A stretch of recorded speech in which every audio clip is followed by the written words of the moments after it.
Welcome to Uncommon Knowledge. I'm Peter Robinson. Be sure to follow us on Twitter at twitter.com/UNC Knowledge, twitter.com/UNC Knowledge. Born in Avignon on Christmas Day 1923, Rene Girard is the author of works that have been published in more than 24 languages, including The Scapegoat and Things Hidden Since the Foundation of the World.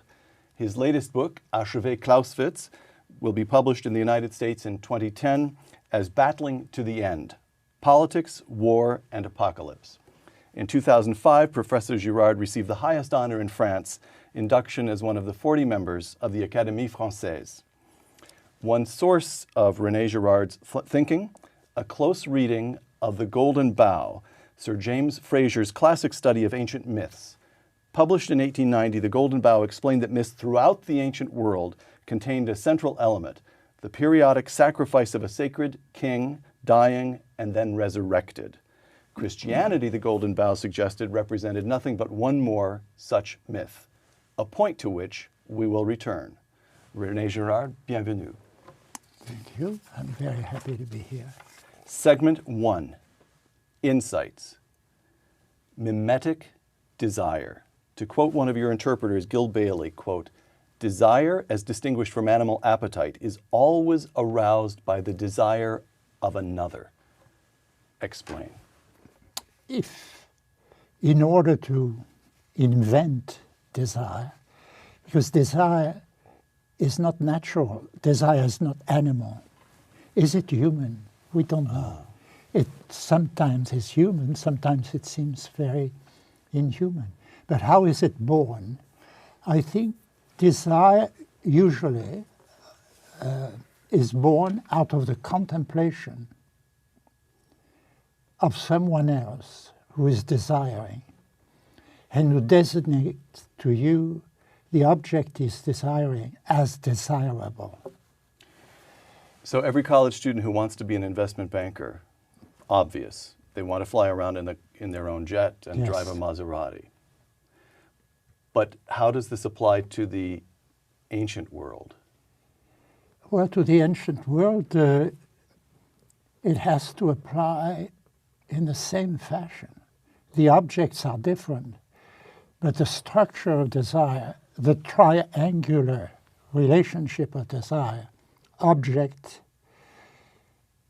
model, and subject, are the same.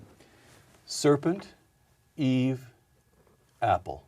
Serpent in the mimetic theory of desire is a symbol, an image of the mediator. In other words, the one who directs the subject towards the bad desire.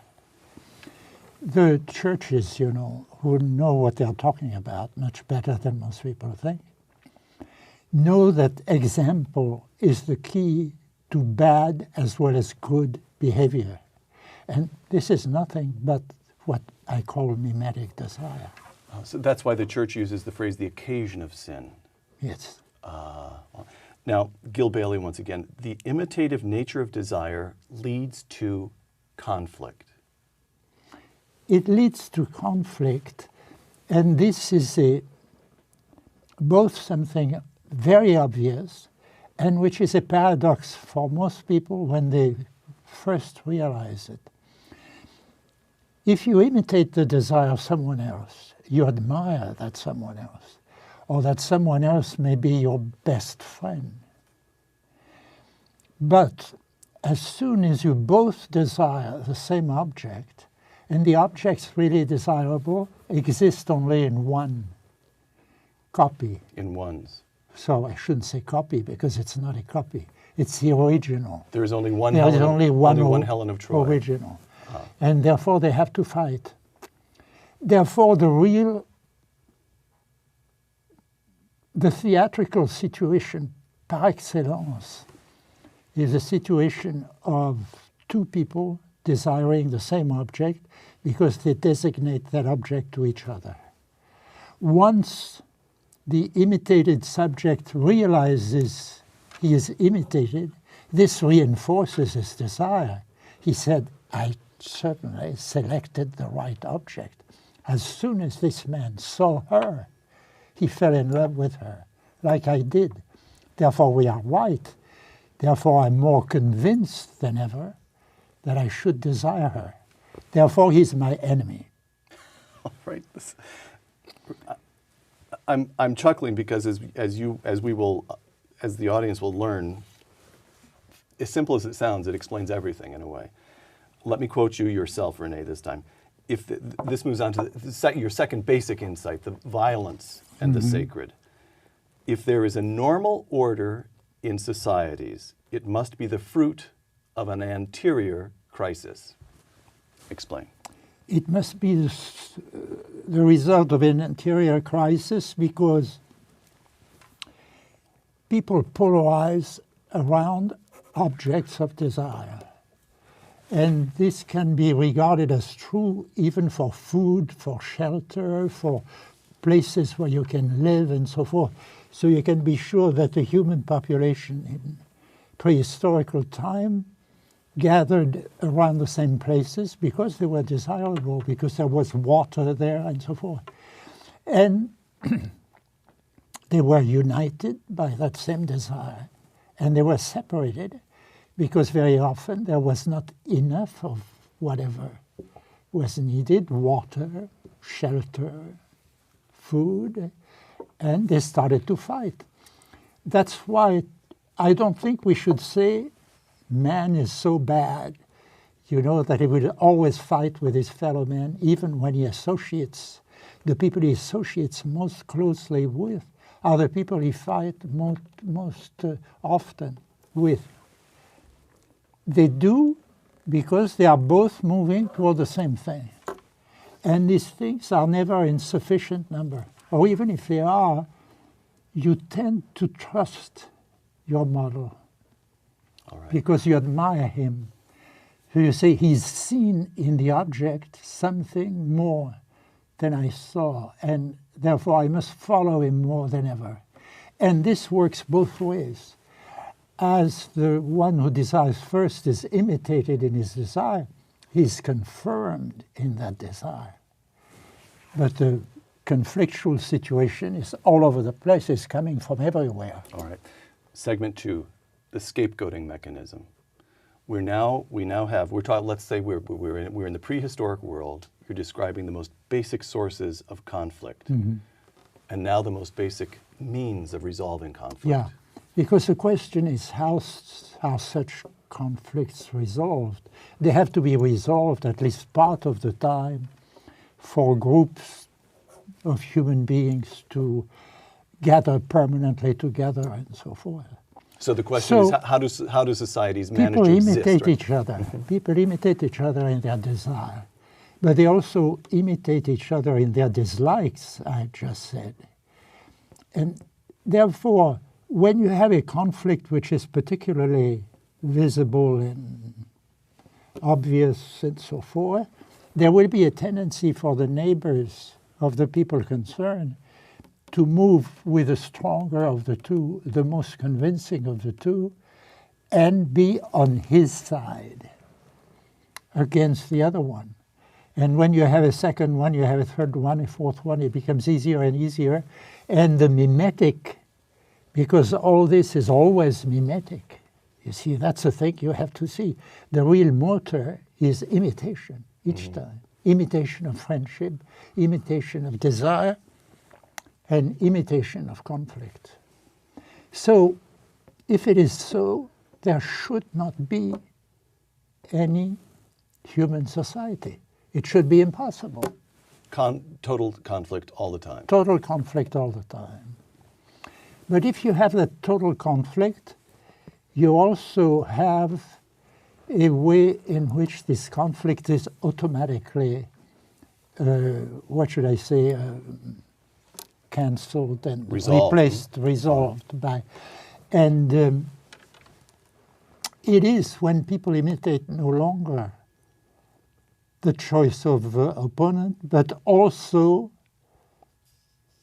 what they feel about everything. And they are all going to gather against the same opponent. if one really feels convinced that one of the people there is more guilty than the other one. The notion of guilt will appear in the collective interplay of these people. And as soon as this happens, it gathers speeds, and ultimately one victim must be killed or driven out or otherwise gotten rid of.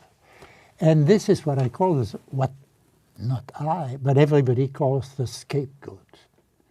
The word scapegoat comes from the Bible, the Tyndale translation of the Bible in English.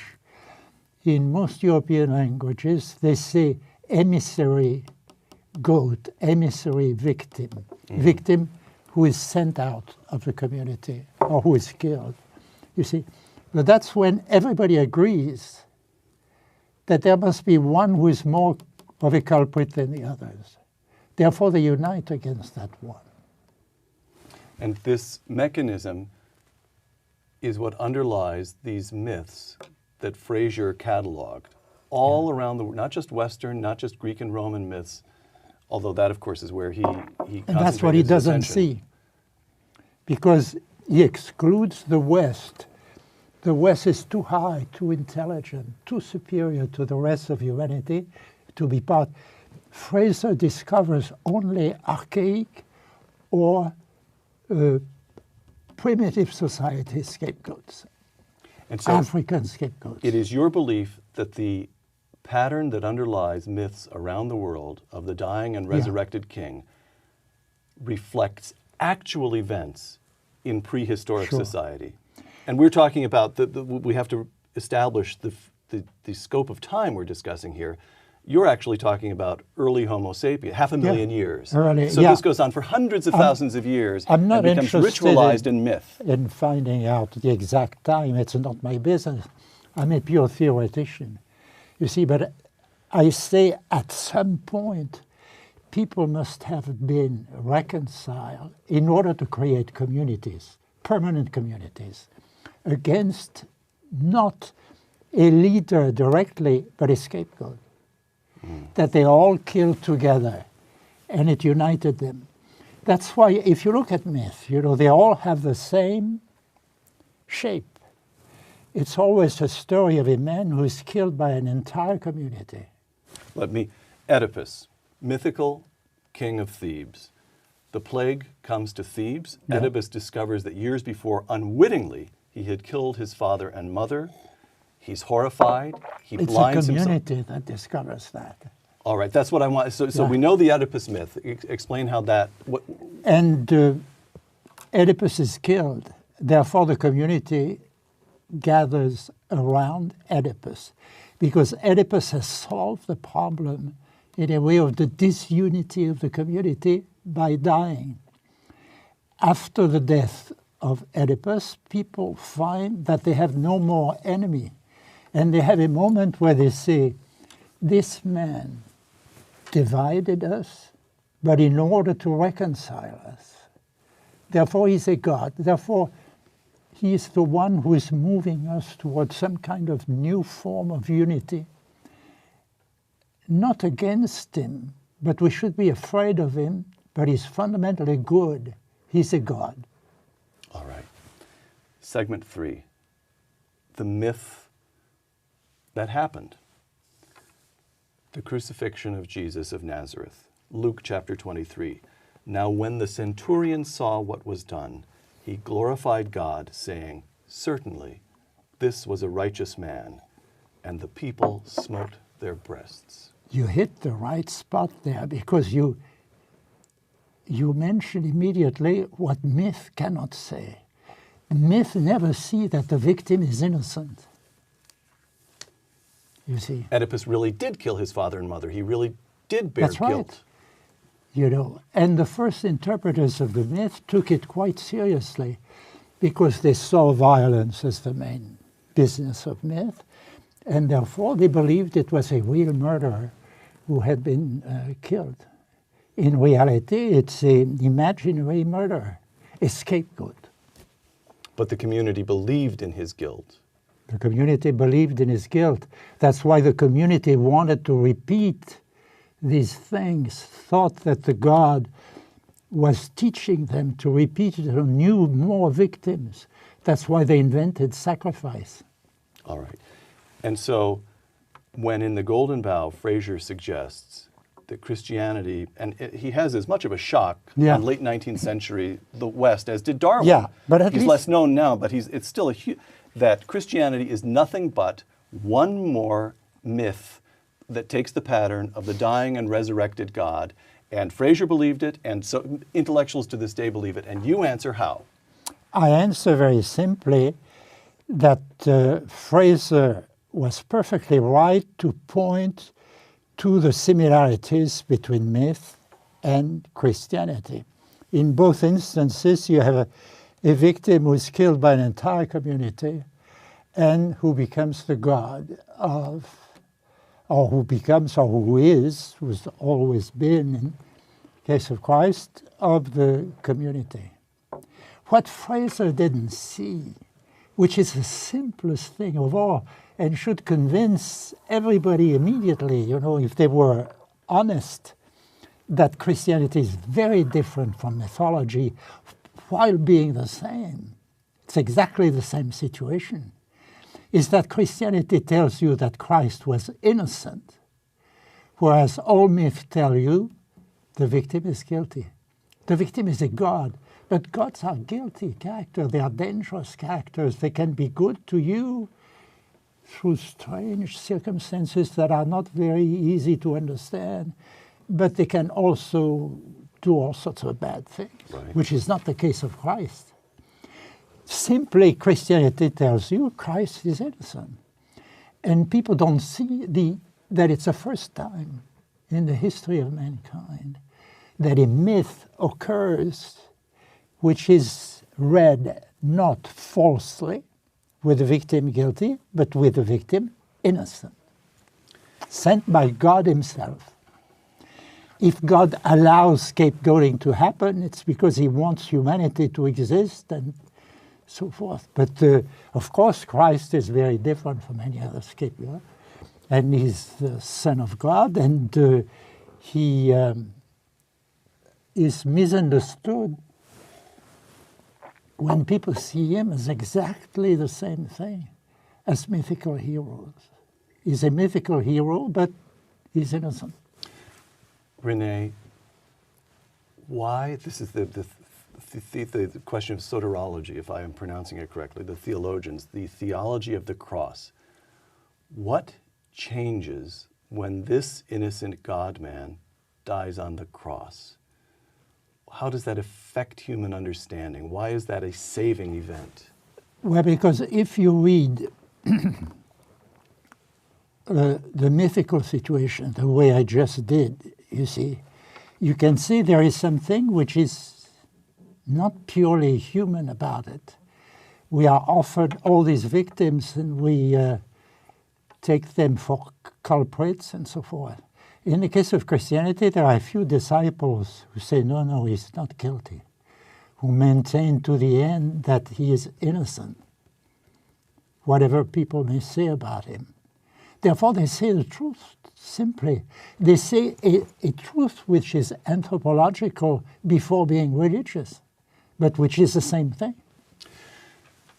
And so Christ's death on the cross frees humankind from this Yes. deep, profound, inescapable, and largely hidden cycle of the scapegoating impulse. Yes. Potentially it does. It does. And Christianity asserts certainly that it does, that it's the only true religion, and that it says the truth about man and about God. But very few people take these statements seriously, as you well know. And Why? they should take them literally. Why? You have said Well, it several because points now. it's- It's obvious once you see it. It's the Yeah. simplest. Christianity is different, and yet, and yet They we don't see want it. They don't want it. But you know as much about that as I do. I mean, we just have to see the fact that they don't see both. You see, the Christians don't dare see the similarity. because they are too timid. If you They're tell afraid them that Christianity may be one may other be a myth. myth, therefore they refuse to say the situation is a mythical one. But they say the truth about it and there is no more myth. Christianity destroys mythology. All right. Segment 4, Rene Girard and the Modern World. From your most recent book, Archive Clausewitz, to be published in this country under the title Battling to the End. Quote, history, you might say, is a test for mankind, but we know very well that mankind is failing that test. Explain. Mankind is failing that test because mankind has the truth in the reality of Christianity, which is there, and this truth has been there for 2,000 years, and instead of moving ahead and becoming more widespread, today it's becoming more restricted. Christianity is less and less popular every day, and is accused of all sorts of things, which smell very much like a scapegoating process. Well, all right, so in the contemporary setting, we have Christopher Hitchens saying that Christianity is responsible for all kinds of evils. Yeah. It's the usual catalog. I don't mean to demean Christopher's argument. He's a man of integrity, but the religious warfare, on and on. And, That's right. and you say, no, that's not Christianity. It is what? But it is an effort to restore, if you want, the mythical world, which doesn't perceive itself as it should. To unite by way of a common antagonism and then to do violence to the other. Mm-hmm. What we see in the religious warfare, what we see in communism is a reemergence of the ancient pattern. What we see in human society as a whole, in a way, people always unite around victims. But in order to unite solidly, they must keep believing that these victims are guilty. And they are not. So, in other words, Christianity is the myth that reads all myth, the myth which is read and reads all myth. So people say, you're doing anthropology or you're doing mythology. And I answer, no. I'm showing that to read mythology right and to have the true anthropology are one and the same thing. From battling to the end again, modern world. Personally, I have the impression that Islam has used the Bible, that is incorporated elements of the Bible, as a support to rebuild an archaic religion. While Christianity eliminates sacrifice wherever it gains a foothold, Islam seems to situate itself prior to that rejection. Yeah, Christianity, Islam is a big problem for Christianity because it comes after Christianity. And it is intelligent enough and religious enough in a certain sense to use aspects of Christianity that make it more credible than archaic religion. Therefore, but I think it's very important to realize that it's not the same message, really. It seems to be, but it's not the same message. Because the peace and the refusal of violence of Christianity is not there. And yet you also argue in Battling to the End that terrorism is something new and alien to the classical Islamic tradition. Yes. Where does it come from, and what's the correct way for us to think about it? Oh, I don't know. Yeah, well... This is television. Make up an answer, Rene. No, I don't want to make up an answer. No, of course not. It's too serious a question, you know, because you're talking about millions and millions of people. Of course. In some way... And these people are honest. Now, as a Christian, I would say they are potential Christians. We want to convert each other, and it's a normal thing to do. Mm-hmm. We want all the Muslims to become Christians, just as the Muslims want all the Christians to become Muslim.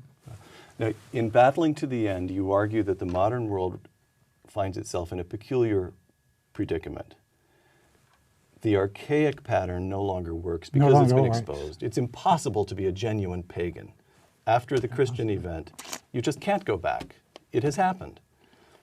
So it no longer works. At the same time, that is to say, it no longer is genuinely unifying. It no longer is ritualized in myths that people at least half believe. And at the same time, we have the march of technology making the scapegoating mechanism more and more dangerous. Yes, we have or we might simply say that man has become capable of destroying his own world for good, And to make it unable to support life, to We have- destroy the atmosphere. I take very seriously. Today we live a very strange period, because the apocalyptic texts, the great apocalyptic texts for me, are not the texts which are entitled Apocalypse of John. They are the texts which are at the end of the Gospels. of the synoptic Gospels, especially Luke and The reading last Sunday. the The end of the world will That's come. right. The end of the world will come, but it is not for you to know the time. In the old days, I remember before the invention of the atom bomb, priests in church always talked about these apocalyptic texts on the last day of the year, of the liturgical year, which was the last day of the time after Pentecost, which was a week ago, and the first day of the Advent, which was an apocalyptic day too. These texts were read, and I remember the time when they were the only thing that impressed me very much in readings at church, and in a way, the inspiration of my whole work is there. I've been talking about these texts all the time. Well, final quotation from Battling to the End. In some way, the Gospels and Scriptures are predicting that mankind will fail the test of history, since they end with eschatological themes, literally the end of the world. How do you think about the present age? Is this a time of testing? Is it a time of ultimate doom? Well, look at the apocalyptic text in the Gospel. One thing which is very characteristic is the mixture of the human and the natural. That is the reason why people consider that they are not serious scientifically and so forth and so forth. But look at the times we are living today. If there is a new hurricane in New Orleans, is it nature alone, or is it nature helped by man? So to be in apocalyptic times means precisely that, in my view.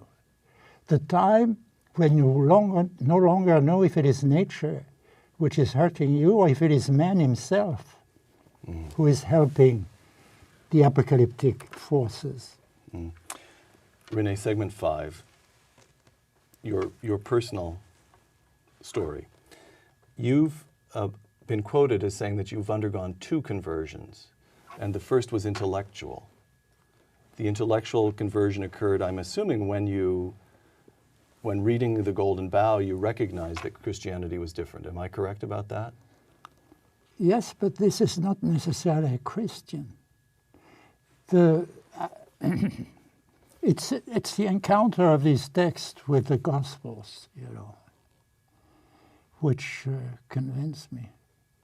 And then when I realized precisely that it's this mixture, there will be the sea and the roaring of the waves and so forth, and man will fight man, and city against city and so forth. It's always symmetrical, like what I call the doubles, the basic conflictual situation. When you realize that these 2 things are one. I'm looking to you for a little cheer here. The apocalyptic, when I was a teenager, the apocalyptic texts impressed me as well. They scared the wits out of me. Yeah. And in fact, I can remember hearing a country preacher talking about the He somehow or other had But the hydrogen bomb predicted look, in the book of Revelation. But people that's want not to be scared today. All their films and so forth. The only Paranormal fear, Activities is a big hit. the only fear they refuse is a good one. The one that says there must be a God there who is in charge and who can reward as well as punish. Do you believe, I've got a question here from a viewer, Todd Jones. Does Rene Girard believe that there's any way to turn the tide? Yes, behaving like Christians. All right. Now, Rene, to conclude, would you indulge me in concluding this interview? I would like to ask you to be my personal guide here and demonstrate to me a close Girardian reading of a text. I'll give you a couple of passages and ask you to comment on it. Luke chapter 1. And the angel came in unto her and said, Hail, thou that art highly favored, the Lord is with thee. Blessed art thou among women. And when she saw him, she was troubled at his saying. And the angel said unto her, Fear not, Mary, for thou hast found favor with God. What is that woman doing in the Christian myth? Well, that Christian is part, that woman is part, is the very important part, is Mary. And she's the mother of the child who is Christ and who is the Son of God, who is the presence of God on this earth. Therefore, it's very important.